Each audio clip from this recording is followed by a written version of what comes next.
Hello everyone, আজকের ক্লাসে আমরা শিখব ত্রিভুজের তিন কোণের সমষ্টি কেন 180 ডিগ্রি হয়। তো খুব সম্ভবত ছোটবেলা থেকেই আমরা পড়ে আসতেছি যে একটা ত্রিভুজের তিনটা কোণের সমষ্টি 180 ডিগ্রি, কিন্তু কেন 380 ডিগ্রি হয় এই বিষয়টা সম্পর্কে আমাদের তেমন কোনো ধারণা নাই। তবে আজকে আমরা গাণিতিকভাবে এই জিনিসটা প্রমাণের চেষ্টা করব যে একটা ত্রিভুজের তিন কোণের সমষ্টি কেন 180 ডিগ্রি হয়। এখন দেখো, আমরা শুরুতে একটা ত্রিভুজ অঙ্কন করে নিছি, এ বি সি একটা ত্রিভুজ। এই ত্রিভুজের বিসি বাহুর সমান্তরাল আমি একটা রেখা অঙ্কন করব এ বিন্দু থেকে। খেয়াল করো, আমি এ বিন্দুতে বিসি বাহুর সমান্তরালে একটা রেখা যদি অঙ্কন করি, এরকম সরলরেখা অঙ্কন করে নিলাম। যেই রেখাটার নাম আমি দিলাম ই এফ। এবিসি ত্রিভুজের বিসি বাহুর সমান্তরাল আমি একটা ইএফ রেখা অঙ্কন করলাম।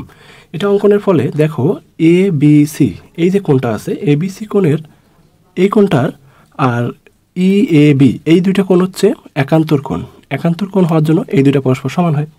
একইভাবে এ সি বি এই যে কোণটা আছে আমি ধরলাম এটা ওয়াই কোণ, ঠিক এই কোণের একান্তর কোণ হচ্ছে এফ এ সি, এই দুটো হচ্ছে পরস্পর একান্তর কোণ। একান্তর কোণ হওয়ার জন্য মূলত এরা সমান হচ্ছে। এবং আর যে একটা কোণ বাকি থাকলো আমি ধরলাম এই কোণটা, এটা জেড কোণ। জেড কোণ, এই যে জেড কোণটা, এই জেড কোণটা এবিসি ত্রিভুজের মধ্যেও বিদ্যমান এবং এই যে সরলরেখা ইএফ সরলরেখা, এই সরলরেখার মধ্যবর্তী কোণও কিন্তু আমরা জেড কোণটাকে বলতে পারি। এখন আমরা জানি যে একটা সরলরেখা দুই সমকোণের সমান হয়। একটা সরলরেখার মধ্যবর্তী যে কোণটা সেই কোণটা হয় দুই সমকোণের সমান। যেমন আমরা এখানে একটা সরলরেখা যদি অঙ্কন করি, এই যে সরলরেখাটা, এই সরলরেখার উপর আমি একটা লম্ব অঙ্কন করে নিছি, তাহলে এই লম্ব অঙ্কনের ফলে এখানে দুইটা সমকোণ উৎপন্ন করছে। অর্থাৎ একটা সরলরেখার মধ্যবর্তী কোণটা হচ্ছে দুই সমকোণের সমান, অর্থাৎ 180 ডিগ্রি মোট। এই যে এটা 90 ডিগ্রি, এই দিকেরটা 90 ডিগ্রি, মোট 180 ডিগ্রি হয়। এখন দেখো, তাহলে আমরা এই যে ই এ এফ এই কোণটা যে পাচ্ছি, ই এফ এই পুরো কোণটা হচ্ছে 180 ডিগ্রি।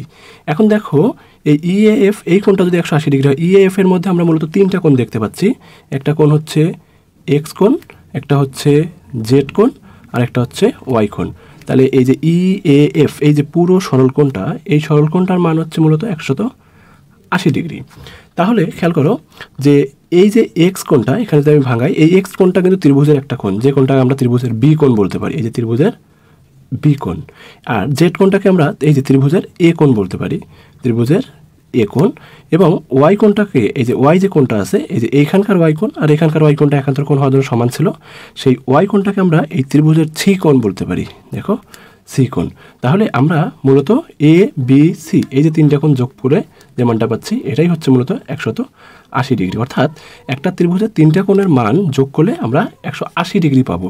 তো আমাদের মনে একটা প্রশ্ন আসতে পারে যে সবসময় কি একটা ত্রিভুজের তিন কোণের সমষ্টি 180 ডিগ্রি হবে? উত্তরটা হলো না। আমরা যে জ্যামিতিতে অভ্যস্ত, মূলত এই জ্যামিতিটাকে বলা হয় ইউক্লিডীয় জ্যামিতি, অর্থাৎ সমতলের ক্ষেত্রে আমাদের ত্রিভুজের তিন কোণের সমষ্টি 180 ডিগ্রি হবে। কিন্তু যদি আমরা একটা বৃত্ত অঙ্কন করি, ধরো আমি একটা বৃত্ত অঙ্কন করলাম, এরকম একটা বৃত্ত, তো যদিও বৃত্তটা হয়নি ভালোভাবে, তোমরা একটা বৃত্ত অঙ্কন করে নিলা, নেওয়ার পর এর মধ্যে একটা ত্রিভুজ যদি আঁকো, এই ত্রিভুজের তিন কোণের সমষ্টিটা 180 থেকে বড় হতে পারে কিছুটা। আবার যদি তুমি একটা উপবৃত্ত অঙ্কন করো, সাপোজ আমি ধরলাম এরকম উপবৃত্ত একটা অঙ্কন করে দিলাম, এটা উপবৃত্ত, এর মধ্যবর্তী যদি আমি একটা ত্রিভুজ আঁকি, এর ভেতরে একটা ত্রিভুজ আঁকি, এই ত্রিভুজের তিন কোণের সমষ্টি 180 থেকে বড় অথবা ছোট যে কোনোটাই হতে পারে। তো আমরা নর্মালি ইউক্লিডীয় জ্যামিতিতে সবসময়ের জন্য ত্রিভুজের তিন কোণের সমষ্টি 180 ডিগ্রি পাবো, ঠিক আছে, যেহেতু আমরা সমতল জ্যামিতি করে অভ্যস্ত।